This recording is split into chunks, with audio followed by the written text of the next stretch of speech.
Com você no comando da maçã por mim, teremos todos os tipos de diversão!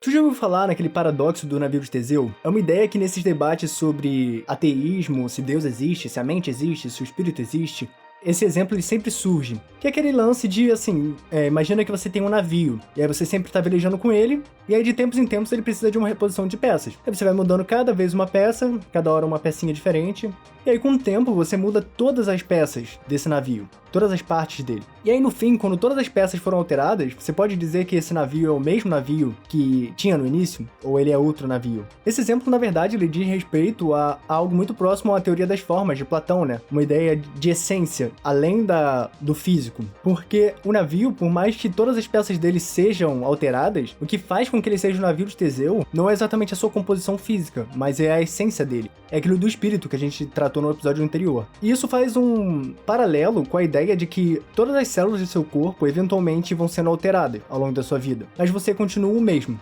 Só que esse exemplo ele pode ir ainda além disso. Para pra pensar assim, imagina um objeto que é completamente físico, por exemplo, um carro, não precisa ser um navio. Esse carro, ele poderia ser feito de diversos materiais. Você pode pegar um carro que ele é feito exatamente do material que ele é, e você pode alterar 20% dele para um outro material. E isso provavelmente não vai fazer muita diferença. Talvez ele seja menos durável, talvez ele seja menos eficiente, mas ele ainda assim pode funcionar. Você pode mudar a lataria dele para uma lataria de plástico, por exemplo, digamos assim, ou de um outro tipo de fibra, de carbono, qualquer coisa, entendeu? Você pode colocar portas de madeira, você pode colocar um banco de veludo, ou de couro, ou de o que quer que seja. Mas ele ainda assim, por mais que ele esteja 20% alterado, ele continua sendo um carro. Mas e quando a gente está tratando de um ser humano? Imagina eu, por exemplo, o Pedro. Imagina que eu tenha um irmão gêmeo, que nasceu no mesmo óvulo.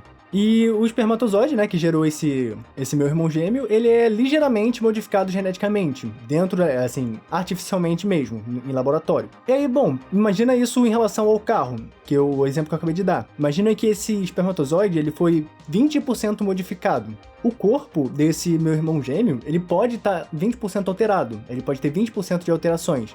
Mas em relação à mente, será que ele vai ter a mente 20% diferente da minha? Ele vai ser 80% Pedro e 20% outra coisa? Será que isso faz algum sentido, você tratar disso, de porcentagem de mente? Por causa daquilo que a gente tratou no episódio passado, galera. A mente, ela é indivisível, teoricamente, né? Você não consegue ter meia mente, você não consegue ter uma parte da mente ou uma parte da mente de outra pessoa. Então, não é uma questão de grau, não existem níveis de identidade. Você é você exclusivamente ou não é você. Se for 1% de alteração, já não é mais você. Então, como pode ser, né, que o corpo ele se altera tanto ao longo da vida, ao longo da existência, e a mente permanece exatamente intacta? A percepção, pelo menos. Claro, a sua personalidade muda, a sua identidade, no sentido da forma como você se enxerga, muda, as suas crenças mudam, mas a sua percepção em primeira pessoa, ela é a mesma. E, bom, eu comecei essa série falando de um debate que eu tive com um amigo meu sobre isso, né? E ele me deu um exemplo muito interessante em relação a isso. Tem um experimento, que tem até um vídeo sobre isso, se você procurar aí você encontra facilmente, onde colocaram metade do cérebro de uma pessoa num corpo e deixaram a outra metade nesse mesmo corpo da pessoa que é dona. Eu não sei exatamente se é isso, se é um transplante, mas de alguma forma eles conectaram, sabe? Que tem aquele lance do hemisfério, dos dois hemisférios do cérebro, e eles conectaram os dois cérebros, a metade do cérebro de cada uma das pessoas, no mesmo corpo. E aí, quando eles faziam uma pergunta, por exemplo, para um dos olhos, se eu não me engano era isso, era a diferença que eles faziam era pelo olho, que, por exemplo, você acredita em Deus, e quando a pessoa lia essa pergunta com o olho direito, por exemplo, que aí o hemisfério esquerdo que processava, ela dizia sim. E quando mostrava essa mesma pergunta pro olho esquerdo, que era processado pelo hemisfério direito, a pessoa respondia não, porque ela tava com dois cérebros ali. E aí isso é mind-blowing, né? Você fica assim, caralho. Mas em relação à percepção em primeira pessoa dessa pessoa, será que ela tinha duas percepções no mesmo corpo? Ou será que era uma só e essa percepção ela era completamente misturada? Tipo isso que a gente acabou de tratar. Será que ela era 50% uma pessoa e 50% a outra? Será que isso é possível? Assim, claro, eu não gostaria de sofrer nenhum acidente que fizesse eu perder parte do funcionamento do meu cérebro, mas eu tenho uma curiosidade mórbida de saber como seria passar por um processo desse, né? Como seria ter metade do cérebro de outra pessoa dentro do meu? Será que você tem duas percepções? Será que uma percepção teria ciência da outra ali dentro da mente, o cérebro da pessoa, é algo assim, não mudou minha opinião em relação a esse lance de que eu não acho que a mente e a consciência é algo exclusivamente emanado pelo físico, ou exclusivo do físico, ou uma ilusão, mas é muito interessante, né, você pensar, porra, quanto a nossa percepção tá condicionada ao físico, ao cérebro. E aí, bom, a gente, nesse lance do navio de Teseu, a gente pode levar para um lado de como as nossas memórias e a constituição da nossa experiência em vida vai alterar a forma como a gente percebe a realidade, que é o lance do discordianismo, mais uma vez. E um exemplo parecido com esse do lance dos dois hemisférios do cérebro, né, é a ideia de uma cópia. Porque hoje em dia a gente tá numa época em que a gente tem aí computadores quânticos, né, surgindo, computadores capazes de um superprocessamento, um processamento infinito de dados, absurdo. A tecnologia vem avançando de forma exponencial, ela vai dobrando a velocidade de avanço, de tempos em tempos. E a gente tem aí também a inteligência artificial surgindo. Então, para pra pensar, será que um dia seria possível, será que eventualmente vai ser possível você copiar a estrutura atômica de um cérebro e você reproduzir ele dentro de uma simulação? Então aí, por exemplo, você poderia prever o que uma pessoa faria, o que uma pessoa escolheria em determinadas situações a partir dessa simulação? Ou será que não? E aí vem o lance que é mais mind-blowing, na minha opinião. Se você consegue fazer uma cópia digital, ou até mesmo uma cópia física, digamos aí, a gente tem também impressoras 3D, imagina que essas impressoras avancem ao nível de você conseguir fazer impressões biológicas mesmo, imprimir seres inteiros. E aí você pode copiar o cérebro, a estrutura cerebral de uma pessoa, do sistema nervoso dela inteiro, e reproduzir e imprimir uma cópia dela, clonar essa pessoa em casa, digamos. Completamente, não uma cópia genética, mas uma cópia do cérebro como ele é, com memórias, com tudo e tal, 100% a estrutura. Será que... O que ia acontecer com a mente dessa pessoa? Já que a mente, teoricamente, ela é um resultado exclusivo do cérebro, né? Ela é uma ilusão, né? Nesse paradigma fisicalista. Você estaria em dois lugares ao mesmo tempo? Eu, pelo menos, acho que não. Acho que é meio idiota você pensar isso. Então, isso seria uma evidência também de que a mente, ela não tá 100% conectada ao cérebro. Porque senão, você entendeu, né? Você teria que estar em dois lugares ao mesmo tempo, nesse caso de uma cópia perfeita. E aí, a partir desse experimento, dessa ideia mental, você pode concluir que, basicamente, a mente, ela possui um quê, assim, um aspecto minimamente imaterial. Mas aí a gente entra naquele debate do que é o imaterial. Hoje em dia, principalmente, eu não sei se é hoje em dia, talvez sempre tenha sido assim, mas pelo menos na minha experiência individual, né, eu sou de uma família que é espírita, kardecista, meus pais, eles são, né, muito voltados para essas ideias e tal, de espírito, e desde que eu sou criança, eu sempre tive uma rejeição a esse tipo de ideia. Criança não, ali pré-adolescente, eu já comentei isso em episódios anteriores, ali com 11 e 12 anos eu passei a ser ateu, eu deixei de acreditar em todo tipo de religião. E essa ideia do espiritismo kardecista, pelo menos como era colocado pela minha mãe, pelo meu pai, dentro do meu núcleo familiar, né? Eu sei que não é exatamente assim para todo mundo, que tem... Cada pessoa vai ter uma visão diferente nesse meio, mas a ideia do imaterial, do espírito, né? Como, tipo, um fantasminha camarada, assim. Ah, existe lá um lugar, que é tipo o nosso lar, onde tudo é exatamente igual é aqui, só que, sei lá, você é tudo meio azulado e você atravessa as coisas. Pra mim sempre pareceu uma coisa bem retardada, tipo assim, sem querer ofender quem acredita nisso. Mamãe, papai, eu amo vocês. Mas, para pra pensar, cara, se o imaterial é exatamente igual ao material, qual é o sentido de ter as duas coisas, entendeu? Porque pra mim, pelo menos, não faz sentido nenhum. Então, por exemplo, a galera vai falar de obsessor, e o obsessor é um fantasminha que fica flutuando em cima de você ali e sugando você que nem um dementador. Pra mim, vai muito mais pro lance lá das metáforas que eu falei no episódio passado.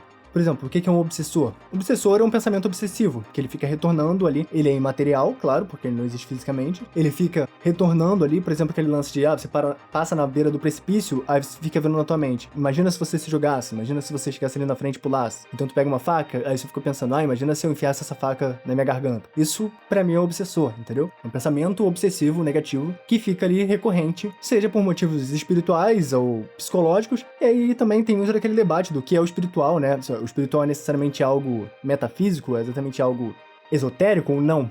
Você pode considerar que a soma dos pensamentos e a soma dos pensamentos e da identidade da pessoa pode ser considerado um tipo de espírito? Pra mim, eu puxo muito mais pra esse lado, do psicológico, do imaterial como algo que simplesmente não é material, mas não necessariamente existe numa dimensão paralela, um monte de fantasminha ali flutuando.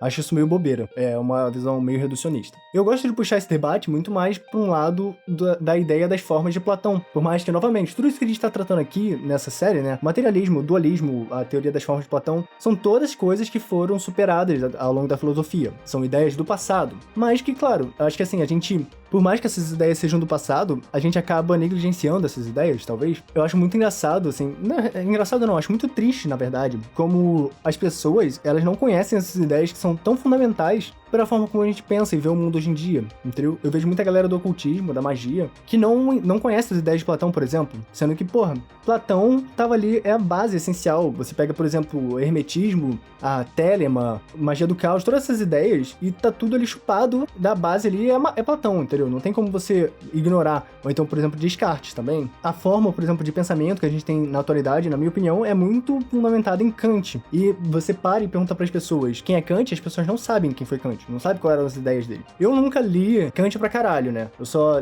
li, assim, eu li uma parte do Crítica da Razão Pura, não li inteiro também. Mas, assim, no mínimo, você pode fazer uma pesquisa sobre quais eram as ideias do cara, né? E tentar compreender através de artigos. É aquilo, você não precisa ler o autor necessariamente. Você pode ler autores que falavam sobre esses autores. Bom, Platão tem o diálogo dele ali, né? Que é o Fedon, não sei exatamente como pronuncia. Eu nunca vi ninguém falar o nome desse livro e desse diálogo ao vivo, né? Nem no vídeo, nem nada. Só vi escrito. Mas é nesse diálogo que ele fala o lance da teoria das formas. Ele coloca as formas como substâncias que são distintas, né? São imateriais.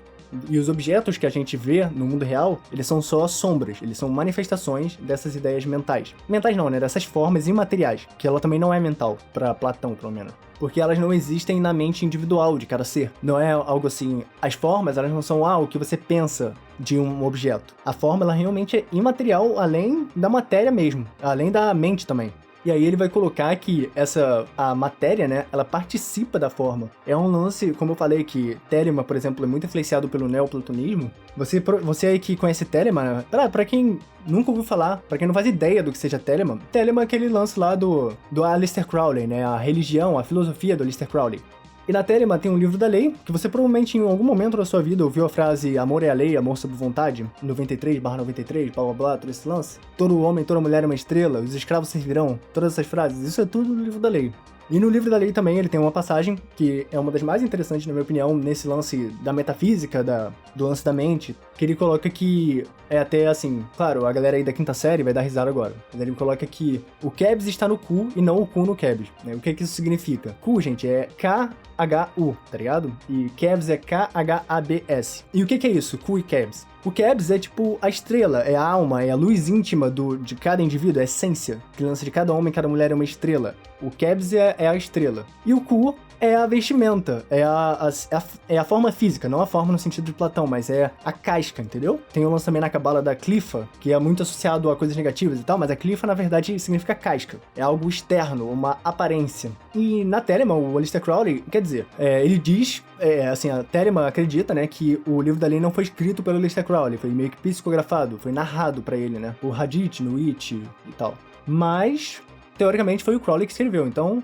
Eu vou falar aqui que foi o Crowley. Ele vai colocar que o Kebs, ele tece o Ku. Ele cria essa forma para ele poder se manifestar, para ele poder viver né, no mundo físico. É como se fosse... Quer dizer, na verdade, o próprio mundo físico, né? Porque ele não tá falando exclusivamente de cada pessoa, né? É um lance de tipo assim... o Kebs, que é a essência, ela cria corpos para se manifestar e encarnar como pessoas. Não é isso, é algo muito mais amplo. É tipo assim, a essência divina, o todo, o ela cria o físico pra se manifestar, entendeu? No sentido universal mesmo, da existência do universo. E isso também remete muito ao lance do hermetismo, do Kybalion, que vai colocar também que como que o ser humano consegue criar coisas no mundo físico. Primeiro você pensa nessa coisa, né? Ela se manifesta, ela surge do nada na sua mente, e aí você vai formulando essa ideia, e aí você manifesta ela no físico. Por exemplo, uma cadeira. Digamos que não existisse cadeira nenhuma. Como que a primeira cadeira surgiu? A pessoa veio um sentimento na mente dela primeiro, no corpo dela, do tipo, eu gostaria de poder me sentar em algo que não fosse um tronco, que não fosse uma pedra, gostaria de ter algo mais anatômico. E aí vem a ideia na mente, que é todo aquele caminho da árvore da vida, né? Quem aí tá ligado? Tá ligado? E essa ideia ela vai descendo ali na árvore da vida, né? Até chegar no plano físico. Vem a ideia, a pessoa ela faz o projeto, ela cria ali, e aí ela põe em prática. Ela pega a madeira e tal, e ela começa a pôr em prática ali a fazer a cadeira de fato, né, no mundo físico, e aí pronto, ela se manifestou, ela chega ali, no mundo físico de fato. E aí o Kybalion vai colocar o lance do princípio de equivalência, né, que aquilo que está em cima é como que está embaixo, aquilo que está embaixo é como que está em cima, e aí ele vai fazer essa suposição de, bom, se tudo que é manifestado pelo ser humano vem da mente, né, desce ali a árvore da vida, Então a gente pode supor que tudo que existe no universo, no mundo material, vem da mente também, de um outro ser superior. E aí ele vai colocar que todas as formas físicas são primeiras projetadas como formas mentais de Deus. Só que da mesma forma como você, quando sustenta uma forma na sua mente, ela some, né? Você, assim, tenta pensar e visualiza na sua frente um quadrado. Tem um tempo limite que você consegue sustentar esse quadrado na sua mente, né? Então o Cabalon vai colocar que da mesma forma, as coisas materiais, elas só se desfazem com o tempo, tem a entropia, porque são as coisas se desfazendo na mente do todo. Só que como o todo é em escala muito maior, as coisas físicas elas duram muito mais que as coisas mentais, mas são a mesma coisa.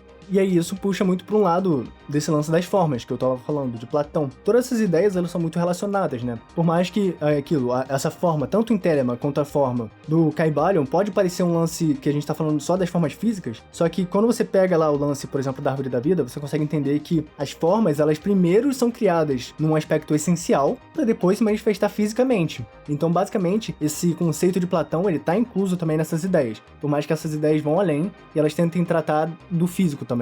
Mas aí, como eu disse, Platão ele foi superado, digamos assim, né? E não demorou muito tempo ali. Aristóteles, por exemplo, eu já li o Metafísica 1, né, do Aristóteles, ele coloca que a forma e a matéria, na verdade, eles não são coisas tão separadas, elas coexistem. E Aristóteles, ele não negava ali a teoria das formas de Platão. Muito pelo contrário, ele queria era aprimorar essa ideia, aperfeiçoar. Mas ele rejeitava, assim, de fato, essa ideia que Platão dava de que as formas existem completamente independentes, assim, do físico. Tem muita gente que pega aquele lance, aquele exemplo lá da Caverna de Platão, né? Que ele coloca no banquete, se eu não me engano. Me desculpe, Zoiburu. É da República. E vai achar que esse exemplo, ele diz respeito a, por exemplo, um lance meio Red Pill, saia da Matrix. Tipo, eu tinha ideias falsas, eu tava ali aprisionado dentro da caverna, e aí eu me liberto, eu saio ali da caverna e eu vejo a realidade. Eu vejo, nossa, caraca, tudo é uma mentira, o sistema. E aí eu volto pra caverna e tento falar isso pras pessoas, e as pessoas vão dizer que eu sou louco. Porque elas vivem ali vendo sombras e não a luz, as coisas de verdade de fato. Só que, gente, isso não é o que é a Caverna de Platão, tá bem? Se você não sabia aí, fica essa informação pra você agora.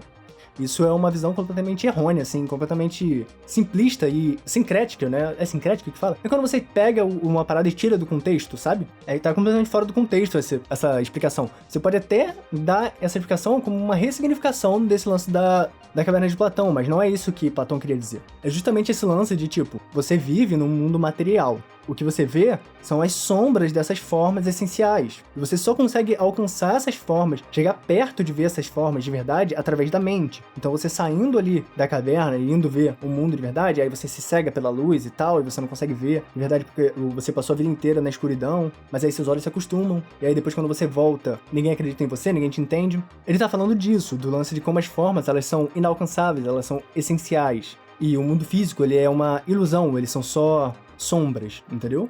Mas então Aristóteles vai concordar com Platão nessa ideia de que a substância das formas, né, ela é imutável e eterna. Por exemplo, pensa na árvore ideal, né? A árvore ideal é uma árvore perfeita, ela não existe no mundo físico. Porque toda árvore no mundo físico vai ter um defeito. As folhas caem, ela é meio torta, ela com o tempo morre, apodrece e tal, e vira outras coisas, ela se transforma. Enquanto a árvore ideal, ela é imutável, ela é essencial, né? Ela é perfeita e ela não se altera. E ela não pode ser material, portanto.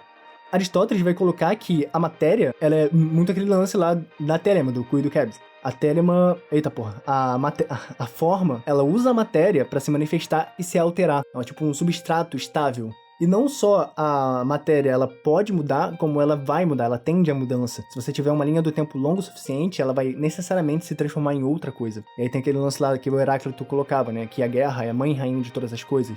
Que a mudança entre as polaridades dá movimento ao mundo. E uma ideia também que Aristóteles vai colocar para esse lance da mente não, da forma, né, da forma essencial, é o lance da mente, da percepção. Por exemplo, você já deve ter visto aquele monólogo lá do Bruce Lee, né, que ele fala: Water can flow or it can crash. Be water, my friend. A água, ela muda, ela se adapta. Você bota ela numa chaleira, ela se torna a chaleira. Você bota ela num copo, ela se torna o copo. Então, a mente, para Aristóteles, é que nem a água, né? Que nem você deve ser como água para Bruce Lee. A mente, ela é idêntica ao seu conteúdo. A forma da mente é idêntica ao seu conteúdo. Por exemplo, você pensa num quadrado, a sua mente se torna um quadrado. Você pensa num lápis, a sua mente se torna um lápis. Mas também você pode esvaziar a sua mente, você pode deixar a sua mente em branco. e ela se torna um quadro vazio, para que você possa projetar coisas ali.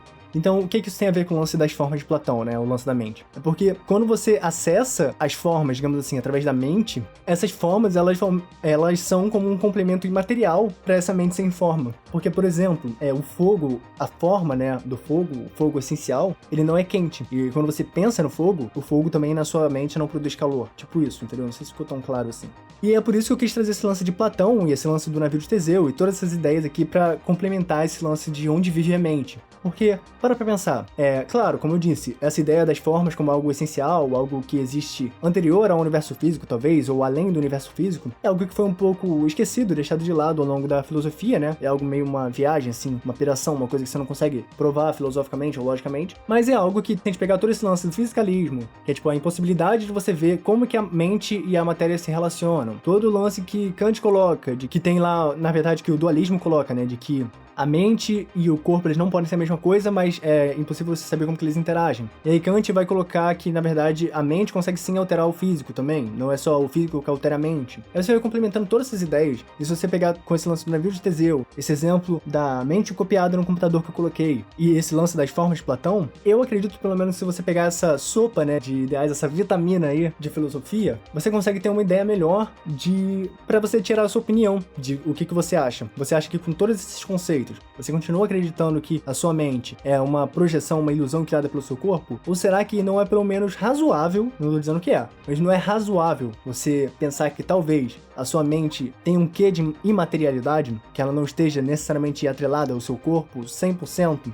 Claro, ela está influenciada, como aquele exemplo que eu falei. Por exemplo, se você usar uma droga, sua consciência vai ser alterada. Então, a sua mente está relacionada com o seu corpo, obviamente. Mas uma coisa não é idêntica à outra, entendeu? Elas são necessariamente diferentes. E isso é, até hoje, e sempre vai ser, na minha opinião, um mistério. Porém, quando você pega as experiências subjetivas, individuais, eu acho que puxa muito mais pro lado de que a mente, ela não é uma ilusão do corpo. Eu acho que essa visão de que a mente é uma ilusão dos átomos, do cérebro e tal, é uma visão burra. Desculpa aí pra quem acredita nisso. Porém, essa é a minha opinião. Se você tem outra opinião, deixa aí nos comentários, deixa aí, vai lá no Facebook, fala comigo, qualquer coisa do tipo. Eu vou finalizar por aqui, espero que tenha ficado claro pra você qual é a minha visão sobre esse tema. Espero que você tenha aprendido algo de novo aqui. Meu nome é Pedro Marinho, esse daqui é o Discordcast e valeu! Que maçã esquisita!